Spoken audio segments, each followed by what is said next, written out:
جس طرح بائبل کے اندر یہ بات موجود ہے کہ یہ مسجد اقصیٰ اور اس کا ارد گرد کا سارا علاقہ بنی اسرائیل اور یہودیوں کے نام کر دیا گیا ہے۔ اسی طرح عمار خان ناصر صاحب کا ایک مضمون تھا، اس کے اندر وہ یہ بات بڑے شد و مد سے بیان کرتے ہیں کہ مسجد اقصیٰ اور اس کے ارد گرد والے علاقے پر یہودیوں کے حق تولیت کی منسوخیت کی کوئی دلیل قرآن و سنت میں موجود نہیں۔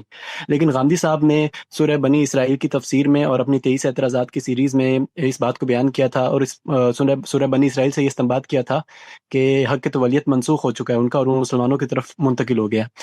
اس تضاد کو ہم کس طرح حل کرتے ہیں، اور یہ اس میں کوئی صریح نص موجود ہے؟ شکریہ۔ اس سوال میں دو چیزیں خلط ملط ہو گئیں۔ ایک بنی اسرائیل کی وہ حیثیت ہے جس کے تحت فلسطین کی سرزمین ان کے لیے لکھ دی گئی تھی۔ میں نے یہ بتایا ہے کہ الارض المقدسہ کی تعبیر قرآن مجید میں ان علاقوں کے لیے اختیار کی گئی ہے جو اللہ نے اپنے لیے خاص کر لیے۔ سیدنا ابراہیم کو جب امامت کے منصب پر فائز کیا گیا تو اس کے ساتھ ہی دو علاقے بھی اللہ تعالیٰ نے منتخب فرما کے ان کو مقدس قرار دے دیا۔ ایک فلسطین کا علاقہ، اس زمانے میں یہ کنعان کہلاتا تھا، دوسرے جزیرہ نما عرب۔ فلسطین کے علاقے کو بنی اسرائیل کے لیے خاص کیا گیا اور ان سے کہا گیا کہ وہ وہاں جائیں، اس علاقے کو خالی کرا لیں، وہاں ان کی حکومت قائم ہوگی، اور اس علاقے میں پھر ان سے تقاضا کیا گیا کہ وہ توحید کا مرکز بنائیں، اللہ کا معبد تعمیر کریں۔ یہ معبد ہے جس کی تولیت زیر بحث ہے۔ تولیت معبد کی بالکل ایسے ہی ہے جیسے کہ حرم کی تولیت ہے۔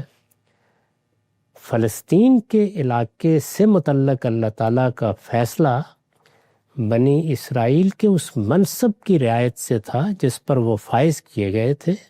سیدنا مسیح کے انکار کے بعد وہ اس منصب سے معزول کر دیے گئے، چنانچہ اب فلسطین کے علاقے پر ان کا کوئی دینی حق نہیں ہے۔ قومی لحاظ سے، تاریخی لحاظ سے جو حقوق قائم ہوتے ہیں وہ زیر بحث نہیں ہیں۔ جس طرح سے ہم یہ کہتے ہیں کہ جزیرہ نما عرب بنی اسماعیل کے لیے خاص ہے، وہاں صرف دین کے ماننے والے ہی آباد ہو سکتے ہیں، اس کے بارے میں یہ قانون ہے کہ لا یجتمع فیہ دینان۔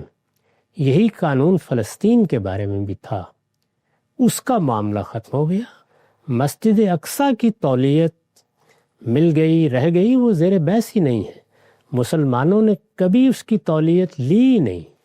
فلسطین کو فتح کر لیا گیا، فلسطین مسلمانوں کی عملداری کا حصہ بن گیا۔ مسجد اقصیٰ جس جگہ بنائی گئی تھی، مسجد اقصیٰ کہیے، ہیکل سلیمانی کہیے، وہ معلوم ہے کہ ٹائٹس کے حملے کے نتیجے میں برباد کر دیا گیا تھا، وہاں کوئی عمارت نہیں تھی۔ اس وقت بھی وہ اصل میں ٹیمپل ماؤنٹ کہلاتا ہے، ایک کمپاؤنڈ ہے، ایک احاطہ ہے، کئی ایکڑوں پر مشتمل احاطہ ہے، جہاں کسی زمانے میں وہ معبد تھا۔ وہاں اب کوئی عمارت اس معبد کی موجود نہیں ہے۔ یہ جو عمارت ہمارے ہاں ہشت پہلو عمارت دکھائی جاتی ہے، یہ بنو امیہ کی بنائی ہوئی عمارت ہے۔ عبد الملک بن مروان کے زمانے میں یہ عمارت بنائی گئی، اور یہ بھی مسجد نہیں ہے، یہ چٹان پر ایک طریقے سے قبہ بنا دیا گیا ہے، اس کو قبۃ الصخرہ کہا جاتا ہے، یہ مسجد نہیں ہے۔ وہاں کوئی مسجد اس وقت موجود نہیں، یعنی اصل جگہ پر کوئی مسجد نہیں ہے۔ ایک دیوار باقی ہے ہیکل کی، جس کے پاس یہود کھڑے ہو کے عبادت کر لیتے ہیں، ان کو کبھی اس سے روکا نہیں گیا۔ اس علاقے میں خود سیدنا عمر نے فتح کرنے کے بعد یہ نہیں کہا کہ ہم مسجد تعمیر کریں گے اور یہ ہماری تولیت میں رہے گی، اس طرح کا کوئی فیصلہ نہیں کیا۔ انہوں نے باہر جا کر نماز پڑھی ہے۔ جو مسجد بنائی گئی ہے وہ اصل میں اس کمپاؤنڈ کے بالکل جنوبی کونے میں بنائی گئی ہے، اور وہ مسجد عمر کہلاتی ہے، وہ مسجد اقصیٰ نہیں ہے۔ تو اس وجہ سے اس غلط فہمی کو دور کر لیجئے۔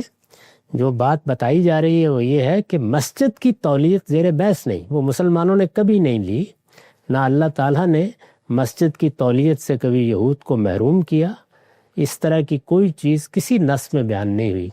فلسطین کی خصوصی حیثیت ختم ہو گئی، یہ بات کہی ہے۔